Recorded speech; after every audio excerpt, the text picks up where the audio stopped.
किसी भी नगर में प्रवेश नहीं कर सकते। अतः हम नगर में आने से असमर्थ हैं। हे नाथ, तब वन में रहकर ही मुझे सेवा का अवसर दीजिए। मैं यहीं रहकर आपकी सेवा करूंगा। हे निषाद राज जी, इसकी क्या आवश्यकता है? प्रभु, ये तो दास का सौभाग्य है। अच्छा निषाद राज जी, अब हमें आगे चलने की आज्ञा दीजिए। ठीक है प्रभु। प्रभु प्रणाम। भैया लक्ष्मण, अब तुम जाकर बड़का दूध ले आओ ताकि जटाएं बढ़ाई जा सकें। क्या कहा? दूध और बड़का दूध? क्या राजकुमार वाले शीश पर ऋषि मुनियों वाली जटाएं बढ़ाई जाएगी? हे विधाता, क्या मैं क्या सुन रहा हूँ? कहाँ पृथ्वी पर ये सोना और कहाँ वो कुछ सिंहासन? कभी जिस चीज पर मैंने मुकुट की एक छटा देखी, उसी सिर पर विराजी आज मुनियों की जटा देखी।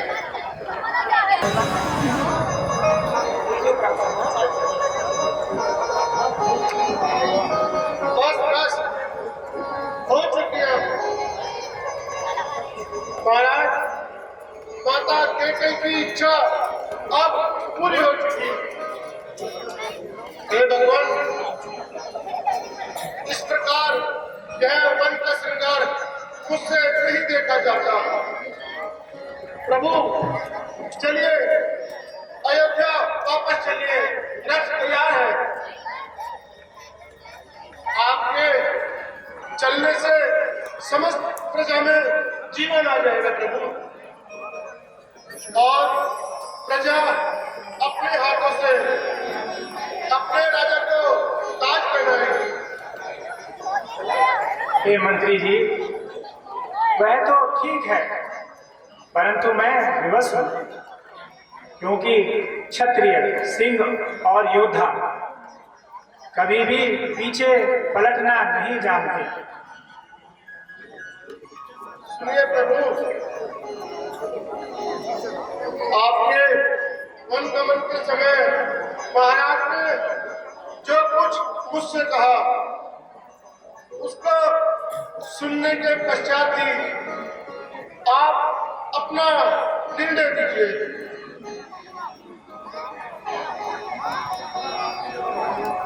वन गमन किया जब तुमने वन को, महाराज के आंसू बहने लगे, व्याकुल होकर सिर पीट लिया और रोकर ये कहने लगे, तुम जाकर इनके साथ इनको वन को घुमा लाना, गंगा स्नान करा देगा, फिर उल्टा नहीं ले आना।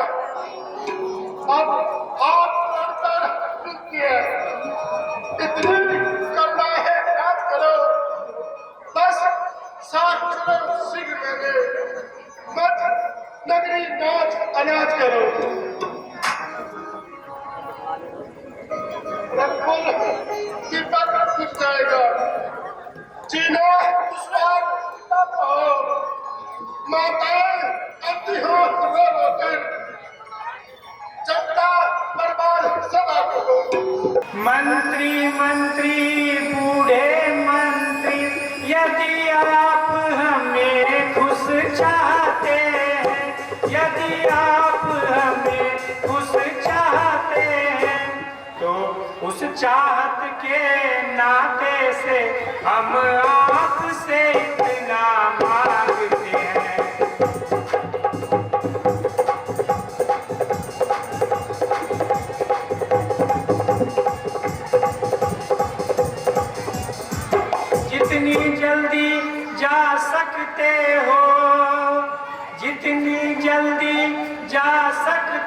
हो उतनी जल्दी घर जाओ तुम, उतनी जल्दी घर जाओ तुम। 14 वर्षों के लिए तात इस राघव को बिसराओ तुम।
चांदनी चांद से किसी समय बाहर और विलग नहीं होती।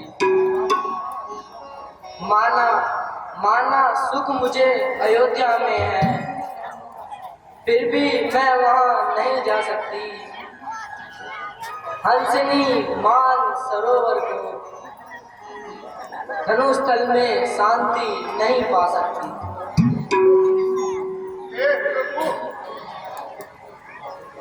अगर महाराज पूछेंगे तो उनको मैं क्या उत्तर दूंगा और मैं किस प्रकार समझाऊंगा और उनके दुखी प्रेम को किस प्रकार धैर्य बताऊंगा। फिर रहा है उनकी आंखों में नजारा मौत का, लुट गए सारे सहारे, बस एक सहारा मौत का।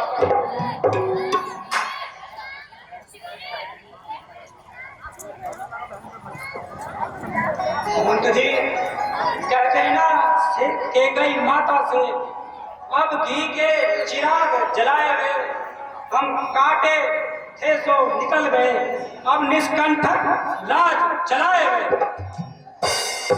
और यह भी कह देना जैसे भी है हर्षमंद है हम, जो कृपा उन्होंने की हम पर उसके एहसान मंद है। भैया लक्ष्मण शांति। छोटे हमेशा बड़े लोगों की बातों का कहना मानते हैं और फिर इसमें माता पिता का कोई दोष नहीं है। लखन तुम जानते हो नीति सारी, लखन तुम जानते हो नीति सारी।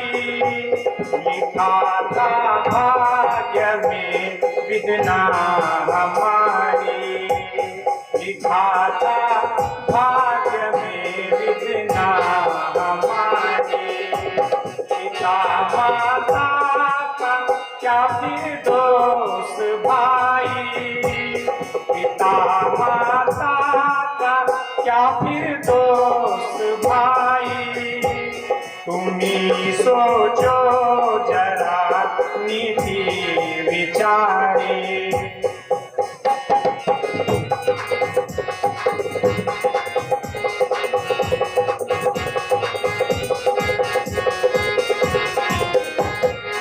करे माता पिता की आज्ञा पालन, पालन करे, माता पिता की आज्ञा पालन।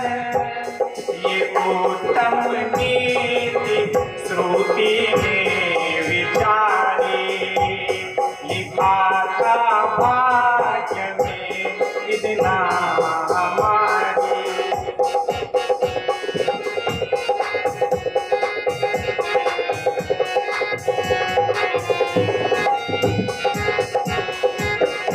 मंत्री जी, अतः तुम लक्ष्मण की बातों को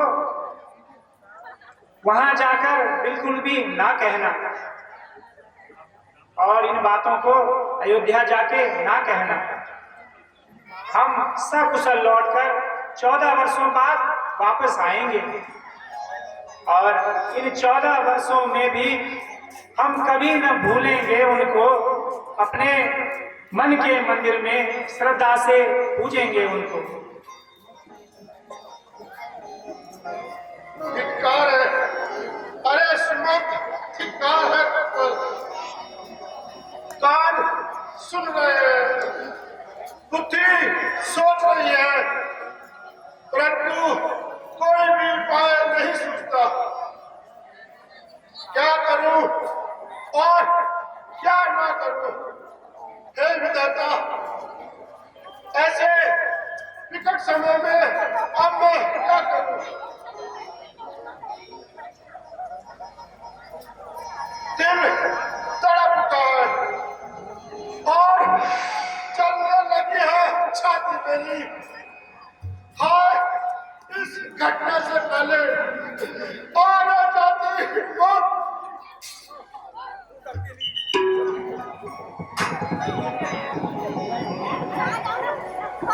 भैया लक्ष्मण, मंत्री जी तो मूर्छित हो गए।